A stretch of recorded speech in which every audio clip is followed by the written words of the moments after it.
நண்பர்களே, இப்பதான் செய்தியெல்லாம் பார்த்தேன் பாத்துருங்க. என்ன செல்லையும் பார்த்தேன், ரொம்ப சங்கடமா இருக்கு. ஏன்னா நம்ம அண்ணன் நகைச்சுவை நடிகர் அண்ணன் ரோபோசங்கர்னு இறந்து போயிட்டாங்க. ரொம்ப சங்கடமா இருக்கு. டாப் டோப்ல ஜிபி முத்தா வேணும், ஜிபி முத்தா வேணும்னு சொல்லி அவ்வளவு பாசமா அவ்வளவு இதா இருந்தாங்க. ஏன்னா டாப் டூப்பை பார்த்து மற்றவங்களாம் சிரிச்சாங்க. ஆனா எங்களை செட்டில் எங்களை நல்லா ஜாலியா சிரிக்க வச்சது ரோபோசங்கர்ன. ஏன்னா அவரு எலிமினேஷன் போச்சுல இது வரைக்கும் ஆச்சு. எலிமினேஷன் போச்சுல எல்லாருமே நாங்க வருத்தம் தான் போடுவோம். ஆனா ரோபோசங்கர்ன எலிமினேஷன் போச்சுல மட்டும் எல்லாத்தையுமே சிரிக்க வச்சுட்டு இருங்க, அடுத்த நான் வயல்காடுல வருவேன்னு சொல்லி அண்ணன் ரொம்ப எல்லாத்தையுமே சந்தோஷப்படுத்திட்டு போனாங்க.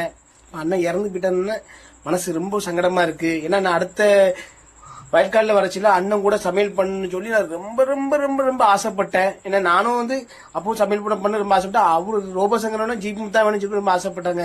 அண்ணன் இறந்து போயிட்டாங்க. அது போக அவங்க குடும்பத்து இது இழப்பு அவங்க குடும்பத்துல மிகப்பெரிய இழப்பு.